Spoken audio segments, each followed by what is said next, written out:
Mesdames et messieurs, bonsoir. Il est 23 h et vous suivez la dernière édition d'informations sur RTI 1. On regarde les titres. Les rideaux sont retombés vendredi dernier sur la 4e réunion du comité conjoint de suivi des décisions et recommandations du traité d'amitié et de coopération TAC entre la Côte d'Ivoire et le Burkina Faso. Les ministres Kandia Camara et Alpha Barry en charge des affaires étrangères des deux pays ont co-présidé la cérémonie de clôture de la rencontre.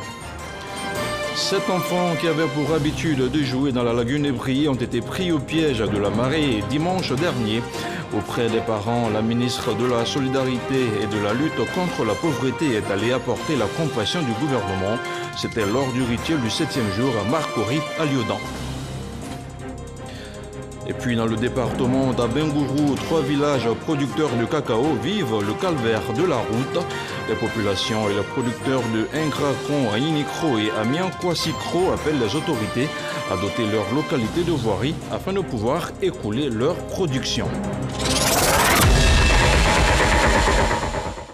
Merci de suivre RTI 1, la 4e réunion du comité de suivi et d'évaluation du traité d'amitié et de coopération entre la Côte d'Ivoire et le Burkina Faso s'est achevée vendredi dernier à Abidjan.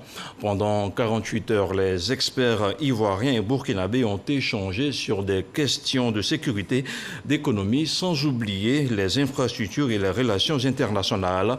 Les travaux ont été marqués par la signature du rapport conjoint des ministres Kandia Camara et Alpha Barry. On regarde le compte-rendu de Moussa Konaté. 4e réunion du comité de suivi et évaluation du traité d'amitié et de coopération entre la Côte d'Ivoire et le Burkina Faso.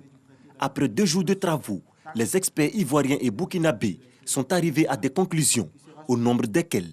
Au regard de la persistance des attaques terroristes, les parties envisagent le renforcement des échanges d'informations et de renseignements entre les services compétents, la multiplication des rencontres de concertation entre les services de sécurité des frontières aux fins du traitement conjoint des problèmes, la multiplication des opérations antiterroristes conjointes aux frontières communes, le renforcement de la surveillance des zones protégées communes afin qu'elles ne servent pas de base ou de refuge aux terroristes. Concernant le projet de construction de l'autoroute Yamoussoukro à Ouagadougou, les délégations ont souligné la nécessité pour les 2 gouvernements de poursuivre conjointement la recherche de financement en vue de mener à son terme ce projet essentiel pour les 2 pays.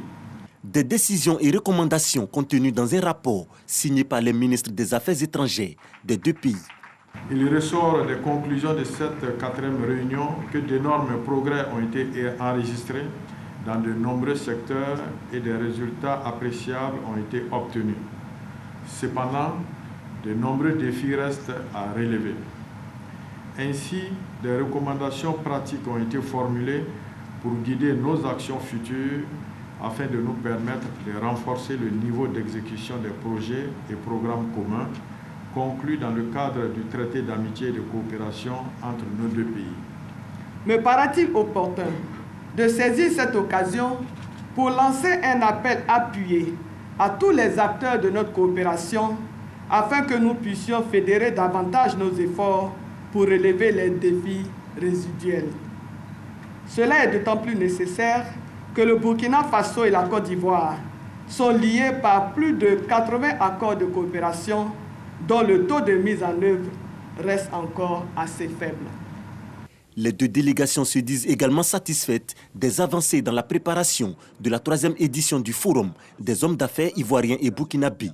L'événement se tiendra en marge de la 9e conférence du traité d'amitié et de coopération prévue en juillet 2021 en Côte d'Ivoire. Je vous le disais en titre, dimanche dernier dans la commune de Marcory, dans le quartier d'Aliodan, 7 enfants dont l'âge varie entre 12 et 14 ans ont trouvé la mort lors d'une baignade dans la lagune Ébrié. Un drame qui émeut toute la population et en particulier le gouvernement ivoirien. Pour la cérémonie de 7e jour du décès de ces enfants, ces familles endeuillées ont reçu la visite de compassion de l'ensemble du gouvernement. La ministre de la Solidarité et de la lutte contre la pauvreté était à leur côté. Mamadou Kouassi. Ils sont 6, tous des rescapés de la noyade survenue le dimanche dernier à Marcory à Lyodan. 7 autres ont péri dans cette partie de baignade dans la lagune Ébrié. On est parti jouer ballon. Au retourner, on est parti se rincer. Après, on est rentré dans l'eau là. Nous, on n'est pas partis au loin, eux ils sont partis au loin. On est partis, il n'y avait rien. C'est retour là, l'air est monté. Nous tous, en tas c'est noyé. C'est ça, c'est noyé, il y a deux qui sont restés dans l'eau. Une semaine après ce drame, les familles sont encore sous le choc. Elles ont du mal à exprimer la perte de 7 enfants, dont l'âge varie entre 12 et 14 ans. Les enfants ne vont plus aller jouer dans la lagune et prier. Ça, c'est fini. Ce dimanche a été la cérémonie du 7e jour du décès de ces enfants. Et pour l'occasion, le gouvernement était représenté. Miss Belmont Dogo, ministre de la Solidarité et de la lutte contre la pauvreté, était aux côtés des familles éplorées pour apporter réconfort et soutenir l'État du Côte d'Ivoire. Une enveloppe de 500 000 francs CFA a été remise à chacune des 7 familles endeuillées. Le gouvernement s'est engagé à être encore plus proche des populations dans la perspective de construction d'une Côte d'Ivoire solidaire. Nous sommes venus aujourd'hui pleurer nos enfants d'Aliodan, morts dans cette noyade. Et le président de la République, son Excellence Alassane Ouattara, et son gouvernement à la tête, le Premier ministre Patrick Achi, ne sauraient rester indifférents. Donc nous sommes venus apporter notre soutien aux parents, leur dire Yako et leur dire que le gouvernement est à leur côté.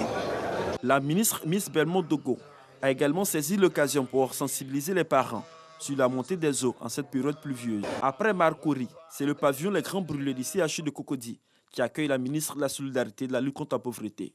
Elle vient traduire en acte la solidarité gouvernementale à une famille victime d'incendie dans la ville de Boaké. 3 morts et un cas grave de brûlure ont été enregistrés dans cet incendie survenu la semaine dernière. L'incendie s'est déclaré. La famille a couru au portail pour pouvoir sortir. Il se trouve que, bizarrement, la clé avait disparu. Donc, ils ont essayé de forcer la porte. Forcer, les enfants étaient restés derrière.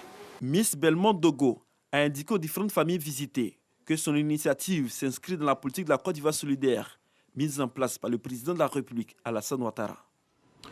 On fait à présent le point de la situation de la Covid-19 au 2 mai 2021.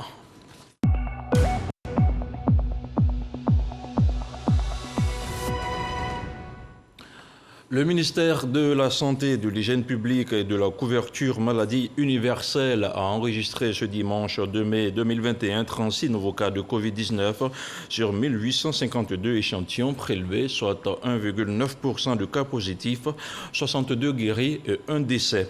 À la date du 2 mai 2021, la Côte d'Ivoire compte donc 46 150 cas confirmés, dont 45 644 personnes guéries, 287 décès et 219 cas actifs. Le nombre total d'échantillons est de 598 706. Le 1er mai, 4 128 personnes ont été vaccinées, soit un total de 163 176 personnes vaccinées contre la Covid-19. Il était aux côtés de ces hommes pour la rupture collective du jeûne du mois de Ramadan. À la caserne d'Agban, le ministre d'État, ministre de la Défense, Téné Birahima Ouattara, a communié avec les gendarmes. Des prières ont été formulées pour la stabilité et le renforcement de la cohésion sociale en Côte d'Ivoire. On regarde le reportage d'Abou Sanogo. Caserne de gendarmerie d'Agban. Ambiance bon enfant pour une rupture collective de jeunes. Invité spécial, le ministre d'État, ministre de la Défense Téné Birahima Ouattara. Une rupture collective de jeunes qui réunit les différentes unités de la gendarmerie nationale. Véritable moment de partage, de solidarité et de cohésion pour renforcer davantage les liens entre les gendarmes et leurs tutelles et avec les frères des autres communautés religieuses. Ce que nous avons de plus cher, c'est la Côte d'Ivoire. Nous devons faire en sorte que nous mettions la Côte d'Ivoire au-dessus de tout. Et ceci ne peut se faire que dans la paix, la cohésion, l'entente, la fraternité. Le général de corps d'armée Alexandre Apalo Touré, commandant supérieur de la gendarmerie nationale, s'est félicité de l'initiative. Un acte de piété à encourager, selon lui. Monsieur le ministre d'État, ministre de la Défense, vos premières entrées ici, dans ce camp mythique de l'institution qu'est la gendarmerie nationale, vous a conduit directement à la mosquée. Je voudrais dire merci à Dieu et lui dire que nous lui faisons confiance, lui Dieu Tout-Puissant, lui qui a induit dans nos esprits que la paix et le bon comportement sont de très bonnes choses et que chacun doit s'ingénier pour que ces choses-là soient, afin que nos États puissent vivre dans de bonnes conditions, que nos populations soient en paix. Après la rupture collective des jeunes, le ministre d'État, ministre de la Défense Téné Birahima Ouattara, qui avait à ses côtés le chef d'état-major général des armées, le général de corps d'armée Lassina Doumbia, a participé à la prière de Ishar, ou la prière de 19h, avec ses hommes. Rupture collective également pour l'UJCOMSI. L'Union nationale des journalistes communicateurs musulmans de Côte d'Ivoire a réuni ses membres pour la 3e fois. Journalistes communicateurs musulmans face aux fake news, c'est le thème qui a été abordé. La rencontre a été mise à profit pour célébrer la solidarité et l'esprit de fraternité entre les membres de cette union. Mamadou Kouassi pour le compte-rendu. Après une édition ratée due à la Covid-19, les journalistes et communicateurs musulmans de Côte d'Ivoire renouent avec la traditionnelle rupture collective des jeunes musulmans. Et pour cette 3e édition, tout a été mis en œuvre pour faire de cette rencontre de solidarité un moment convivial. Cette année, l'Union des journalistes et communicateurs musulmans de Côte d'Ivoire, UJCOMSI, a porté son choix sur le thème « Journalistes et communicateurs musulmans face aux fake news ». Occasion pour le conférencier de situer les journalistes musulmans sur leurs responsabilités dans le traitement de l'information. Il est demandé aux journalistes musulmans, porteurs d'une éthique de la bienfaisance, d'avoir du recul, de ne pas être dans le buzz, de ne pas être dans l'instantanéité. Quand on reçoit une information, on doit avoir du recul, faire suffisamment de recoupage, vérifier. Et après avoir vérifié, faire un traitement objectif pour pouvoir diffuser l'information. La rupture collective à l'UJCOMSI, c'est aussi la mobilisation de fonds pour des actions sociales à l'endroit des démunis. La rupture collective est un prétexte pour nous en réalité pour faire un pas social au nom des journalistes envers les familles les plus défavorisées à cette fin de Ramadan pour qu'ils puissent passer dans la fête dans de bonnes conditions. Aux côtés des journalistes, plusieurs cadres musulmans et des imams, tous venus saluer cet esprit de solidarité, sans toutefois marquer leur adhésion à l'engagement des journalistes musulmans à œuvrer pour des informations vraies et justes. Le ministre de la Communication, patron de l'événement, s'est réjoui de l'initiative de l'UJCOMSI d'être un vecteur de paix et de cohésion dans le milieu des médias en Côte d'Ivoire. Ce monde dominé par les réseaux sociaux aujourd'hui, qui ont démocratisé la communication, mais vous devez pouvoir trouver votre voix dans tout ce foisonnement de perception. Et votre voix, elle prend son socle dans notre religion, qui est l'islam, qui est une religion de vérité. Vous devez pouvoir contribuer à la cohésion de la société ivoirienne. La rupture collective à l'UJCOMSI a été également l'occasion pour les journalistes musulmans de prier pour la paix, mais surtout pour le repos des âmes des différents présidents du COSIM, ainsi que des 2 derniers premiers ministres. Et on continue à parler du mois de Ramadan avec les fidèles musulmans de la grande mosquée d'Adjien aux 2 plateaux qui ont été conviés à partager un iftar, un repas marquant la rupture du jeûne du mois de Ramadan, une initiative des acteurs du milieu de la mode et du mannequinat. 4 personnalités qui se distinguent à travers des œuvres sociales ont été récompensées. Didier Nguesson. Vous avez notre bénédiction, vous avez notre soutien. Une prière et des bénédictions de l'imam principal de la mosquée d'Adjien de Plateau, Aboubakar Koulibaly, et la cérémonie de rupture de jeûne peut commencer. Le 5 mois de Ramadan est l'occasion toute trouvée par Fatim Sidimé de partager un repas avec la communauté musulmane, les artistes et les stylistes. Fatim Sidimé et les guides religieux ont médité et invoqué Allah pour ce moment de communion fraternelle. Nous ne pouvons que remercier notre fille, apprécier sa démarche vers les autres et c'est ce que nous souhaitons dans la société ivoirienne. Il est très important de partager les valeurs de l'islam. J'ai voulu en fait, le temps d'une soirée, inviter tous nos collaborateurs, nos amis, nos familles du monde artistique, des arts, de la culture, de la mode, du mannequinat, les inviter à dîner ensemble, à partager nos valeurs. Cet esprit de partage se retrouve au quotidien chez des âmes charitables que l'organisatrice met en lumière. Yao Kwasi Javigno, Ibrahim Magassa, Hassan Hayek et la ministre Kandia Kamara sont récompensés. Ça fait plaisir, ça fait toujours plaisir et surtout ça va servir. On va essayer de rapidement faire en sorte que cet argent puisse sauver aussi 2 ou 3 personnes qui doivent être opérées. C'est une grande dame pleine d'humilité qui pose ses actions sociales vraiment dans la grande discrétion. D'ailleurs, c'est ce que le prophète sallallahu alayhi wa sallam recommande. Plusieurs vivres ont été remis à la communauté musulmane. Et dans 3 ans, presque, la paroisse Notre-Dame d'Afrique de Biétry va célébrer son 50e. Mais avant la tenue de cet événement majeur, le conseil pastoral initie une série d'activités préparatoires. Il a célébré ce dimanche la fête patronale de la paroisse, une célébration au cours de laquelle le curé a invité les fidèles chrétiens à s'unir dans leur diversité ethnique et culturelle pour faire avancer l'œuvre du Christ. Le compte-rendu de Michel Digré. Encore 3 ans et ce sera le 50e de cette paroisse au cœur d'un quartier paisible. Bientôt 50 ans que la paroisse Notre-Dame d'Afrique de Biétry accueille des milliers de chrétiens catholiques ivoiriens comme étrangers pour l'adoration divine. La fête patronale qui marque le lancement des activités préparatoires de ces noces d'or a été une occasion d'appeler toutes les communautés qui fréquentent cette paroisse à s'intégrer pleinement dans la vie de l'Église. Ils viennent avec leurs angoisses, leurs peurs, mais surtout avec leur richesse, la richesse de leur culture. Il ne faudrait pas qu'ils viennent et qu'ils restent dans leur coin, alors que l'Église est appelée à rassembler dans la diversité de nos cultures tous ceux qui croient en Dieu.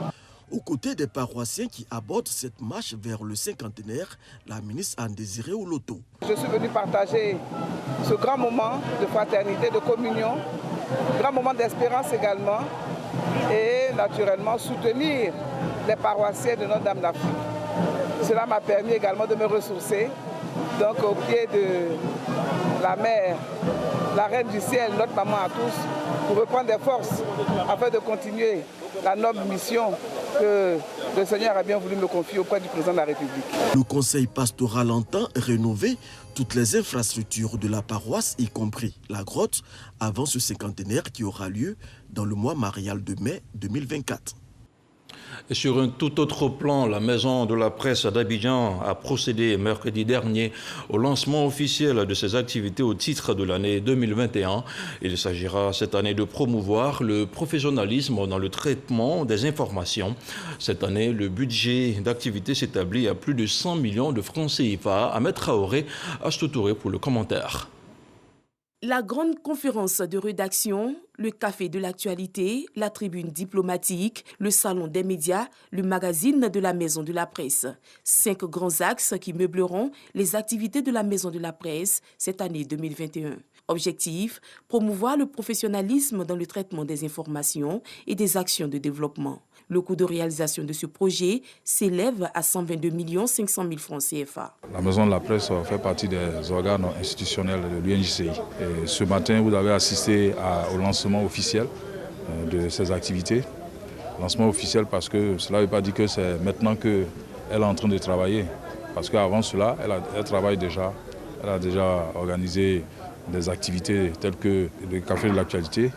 Donc aujourd'hui, c'est une manière de marquer le coup, expliquer qu'il y a, par exemple, beaucoup de choses qui se font ici à la Maison de la Presse. Mamadou Diomandé, parrain de la cérémonie, explique les raisons qui l'ont poussé à joindre son image à cette activité. La presse fait un travail colossal, un travail de régulation, un travail d'apaisement, mais aussi un travail de promotion de notre économie. Donc c'est autant de choses qui rejoignent un peu nos centres d'intérêt. Nous avons estimé que nous pouvions les accompagner parce qu'il y a une certaine convergence de vues. Nous allons essayer de voir tout au long de l'année quelle pourrait être notre contribution intellectuelle et matérielle à la réalisation de ce programme. Et je pense qu'au bout de l'année, on pourra en faire un bilan. Cette rencontre s'est terminée par une visite guidée de la Maison de la Presse, principalement à la bibliothèque où l'on dénombre 1023 livres. Pour rappel, cette bibliothèque est ouverte à tous les journalistes qui désirent y effectuer des recherches. La route continue de faire des victimes en Côte d'Ivoire et les acteurs du secteur sont en alerte. À Yamoussoukro, le haut patronat des entreprises de transport routier a rencontré l'ensemble des délégués de l'intérieur du pays. En toile de fond, il s'agit d'inverser la tendance. Le compte-rendu de Kader Sogodogo. 78 accidents qui ont occasionné 126 décès et 244 blessés. C'est le bilan du mois d'avril 2021 donné par le Conseil national de sécurité. Un tableau sombre qui amène le Haut Conseil du patronat des entreprises de transport routier de Côte d'Ivoire à prendre le taureau par les cornes. Une rencontre de vérité est initiée à Yamoussoukro. Ils sont venus de l'intérieur du pays, ces délégués du secteur transport, pour écouter leurs premiers responsables. Route renouvelée, parc auto renouvelé, facilité de la délivrance des documents administratifs, les efforts du gouvernement doivent amener le conducteur à un peu plus de vigilance au volant. Il n'est pas normal que sur des belles routes comme celles que nous avons en Côte d'Ivoire, qui ont été construites par le président de la République et le gouvernement pour faciliter le déplacement des populations, pour faciliter la tâche aux transporteurs eux-mêmes, il n'est pas normal que ces routes deviennent des endroits où les populations doivent mourir. Conscient donc de cet état de fait, nous avons décidé de nous lancer dans la bataille de la sensibilisation, dans la bataille qui va mener vers la maîtrise de la question des accidents sur les routes. Des délégués qui ont bien perçu le message à délivrer. Quand on parle de l'indiscipline des chauffeurs, des apprentis, c'est l'alcool qui les rend indisciplinés. Et donc on a même demandé au DG du Haut Conseil pour qu'il nous responsabilise en plus, parce qu'un policier peut venir à la gare tourner, il ne sait pas qui est qui. Mais nous qui sommes à la gare, on sait celui-là qui est là, c'est du mal il fait à la gare. Après l'intérieur du pays, Ibrahim Diaby va s'attaquer au Grand Abidjan. Le message est clair. Les transporteurs ont une part de responsabilité dans tous ces accidents meurtriers. Et il faut que cela s'arrête. Et on en vient à présent au dossier de cette édition. Le défi du désenclavement reste à relever pour 3 villages du département d'Abengourou, des zones de grosse production cacaoyère. À cause du mauvais état de la route, des villages de Ngrakon, Agninikro et Amiankwasikro sombrent dans un enclavement qui contrarie leur développement. On regarde le constat de Gena Toubé. À la sortie d'Agnasoué, chef-lieu de sous-préfecture dans le département d'Abengourou, le village d'Etienkrô, presque tous les véhicules de transport en direction de la cité royale Ndénian y font escale. Etienkrô est en réalité le lieu de transit à partir duquel on peut se rendre dans 4 gros villages de la sous-préfecture d'Agnasoué. Ce sont Ngrakon, Asakro, Ayinikro et Miankwasikro qui forment ensemble l'un des greniers de la région de l'Indénieux-Guablin. La moto reste le moyen de transport le plus utilisé pour se rendre dans l'un de ces 4 villages sur une route dont se plaignent tous les usagers. C'est difficile pour nous. Nos moments aussi vraiment pleut à tout moment pour dire non, que la route n'est pas bonne. Donc on a des barrages aussi, on ne peut pas aller, la moto ne peut pas prendre aussi aller un coup. Dans cette partie de la région de l'Indénieux-Guablin, le tronçon Etienkrô, Miankwasikro passant par Ngrakon, Aswakro et Ayinikro en son état actuel, contrarie les efforts du conseil régional qui y a effectué des travaux. Principale cause de cette contrariété, la pluie qui passe pour l'ennemi juré des routes reprofilées. Aujourd'hui, rares sont les véhicules de transport qui osent emprunter ce tronçon. Du coup, à la gare d'Etienkrô, les voyageurs doivent s'armer de patience et prier qu'un chauffeur impétueux accepte de les conduire à leur destination respective. Il n'y a pas route. Il n'y a pas autre voiture même qui peut partir, c'est pas les tiers là. Quand la pluie commence, quand même, ne peut pas sortir à Etienkrô. On met les gens au dos, traverser l'eau là, prendre moto, venir sur Etienkrô. Les malades, c'est grave. Femmes enceintes, c'est grave. L'axe Etienkrô-Miankwasikro est long de 27 km. Les transporteurs ont beau jeu d'adapter leurs véhicules à l'état de la route, la même galère. C'est selon eux 2h30 à 3h, le véritable parcours du combattant est effectué pour arriver à destination. 4 à 5 heures en temps de pluie, nous confie-t-il. Aux entrées et sorties des villages, les accotements sont devenus des crevasses. Difficile d'aller au-delà de la première sur cette route. En nombreux endroits, il est impossible d'effectuer un dépassement au risque de se faire aveugler par la poussière. Cette route, qui présente de nombreuses côtes et des points critiques non traités ou défaillants, est redoutée de ses usagers. Exemple, ce pont sans garde-fou sur la rivière Beki. à l'entrée d'un Ngrakon qui se dégrade silencieusement sous le poids de motos et véhicules. Au plus loin, à la sortie du village, ce pont de fortune croulant que l'on traverse toujours, le cœur serré, et qui doit sa survie à l'ingéniosité des populations. Une fois, nous, on venait, et puis nous sommes venus trouver que le pont est totalement détruit. Alors, séance tenante, on a appelé le chef de l'Angrakon. Il a fait venir un scieur. Ils ont battu un arbre devant nous. Ils ont scié le bois et les passagers, tous ensemble, on a tiré le bois pour mettre sur le pont avant de pouvoir passer. Nous avons perdu une femme ici à cause de l'état de la route. Elle était enceinte, elle était à terme, elle devait accoucher. Elle était à moto. Jusqu'à ce qu'on se débrouille pour arriver à Niensue, elle est décédée en route.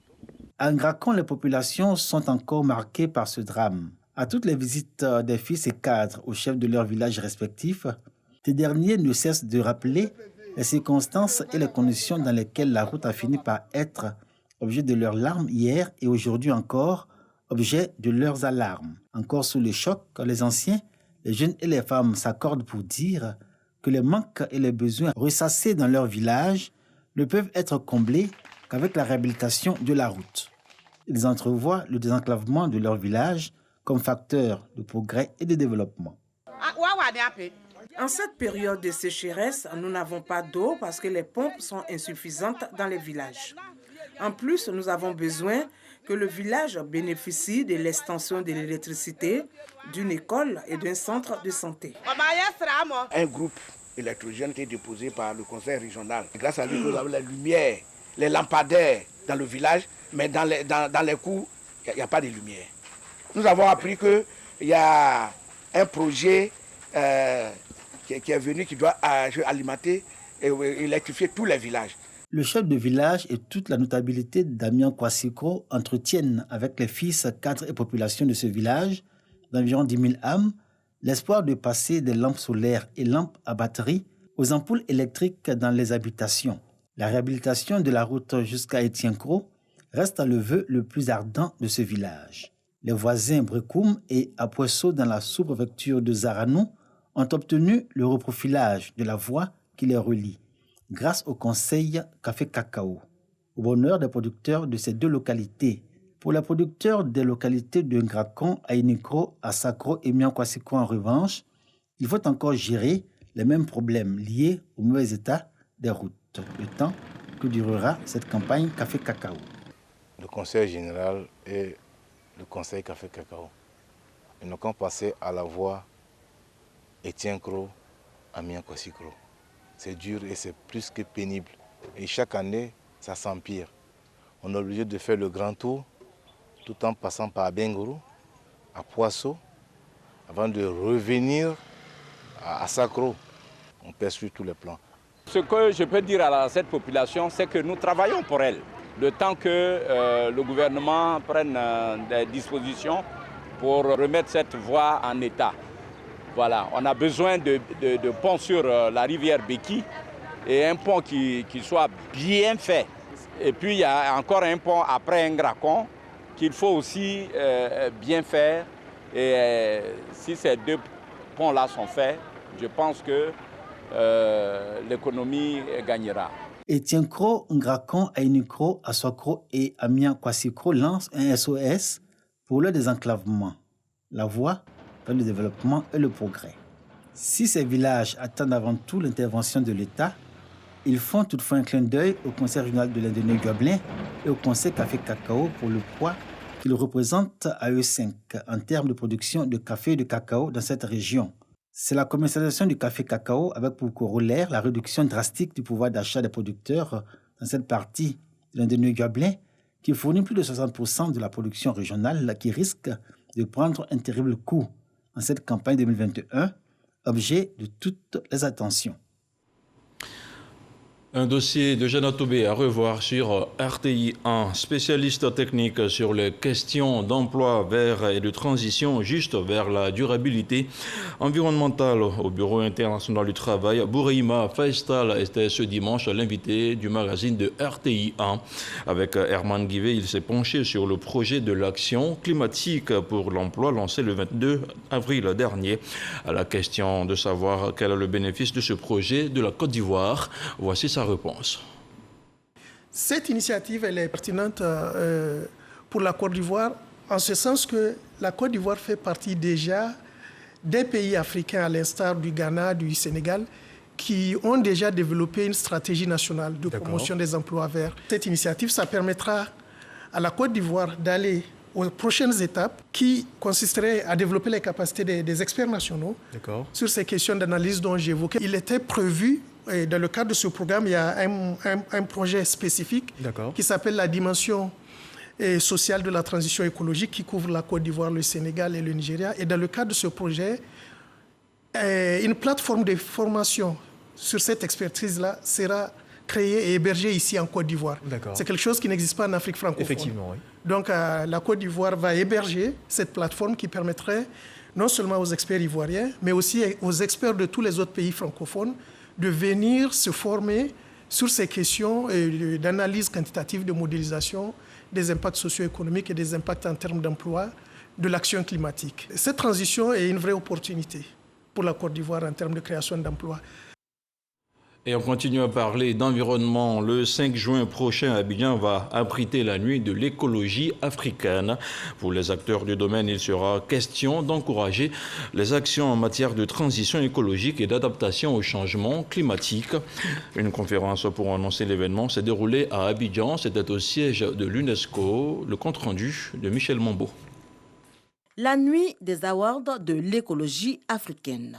Une soirée de distinction pour encourager les initiatives en matière de préservation de l'environnement. L'événement se prépare, ce sera le 5 juin prochain et cette première édition fera la part belle à l'innovation. Les critères vont tourner autour de la performance environnementale de la réalisation, le caractère innovant de la réalisation, c'est-à-dire l'originalité, le caractère exemplaire de la réalisation, la capacité à générer de l'emploi. Le message fort que nous voulons lancer à l'ensemble de nos dirigeants et à l'ensemble des populations, c'est de montrer et de faire comprendre aux Africains que nous avons des initiatives. Nous avons de l'intelligence en Afrique capable de nous envoyer à la transition écologique. Changement climatique, réduction de la biodiversité, diminution des ressources naturelles, les défis liés à notre environnement sont énormes.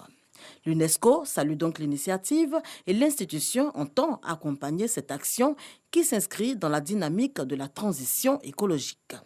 Le ministère de l'Environnement et du Développement durable prendra également une part active dans la réussite de l'événement, car la nuit des awards de l'écologie apparaît comme une opportunité d'échange pour promouvoir les bonnes pratiques écologiques. Place à présent au tour du monde de l'actualité de la semaine qui se referme. C'est une sélection signée Abou Sanogo.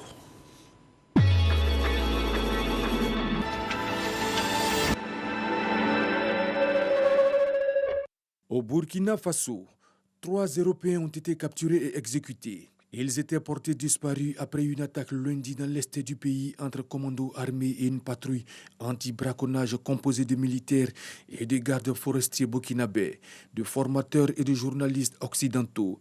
Ils travaillaient pour un documentaire pour dénoncer le braconnage dans un parc naturel. Des rebelles du Birmanie se sont emparés d'une base militaire près de la frontière thaïlandaise. Les populations craignent des affrontements avec l'armée.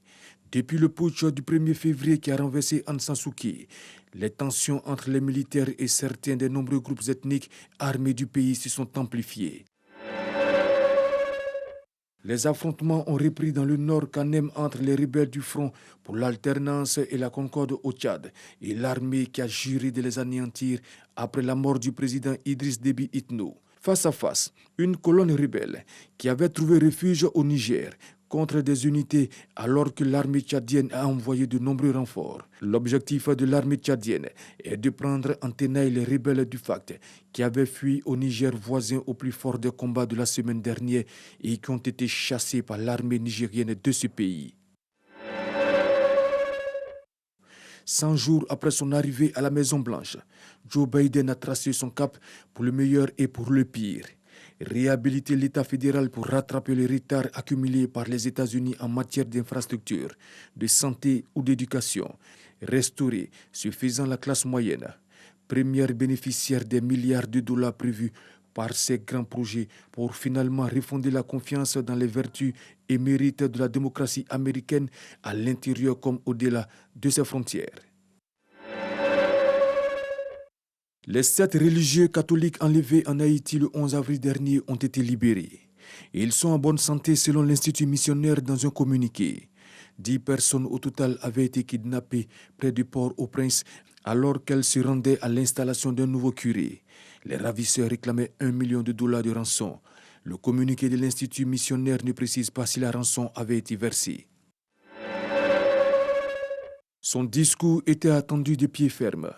Le président somalien Mohamed Abdullahi Mohamed, dit Farmajo, s'est exprimé devant le Parlement ce samedi 1er mai dans un contexte de haute tension. Il a renoncé à l'extension de son mandat et a appelé à la reprise des pourparlers. En République démocratique du Congo, le président Félix Tshisekedi a décrété l'état de siège dans certaines localités en conflit. Depuis une semaine, la petite localité de Bouguera a vu arriver plus de 4000 déplacés Banyamulenge descendus des hauts plateaux. La MONUSCO s'est aujourd'hui déployée à Kaololo, la zone d'où proviennent ces déplacés Banyamulenge. Mais ces derniers disent avoir été chassés par les autres communautés, attaqués partout où ils cherchent refuge.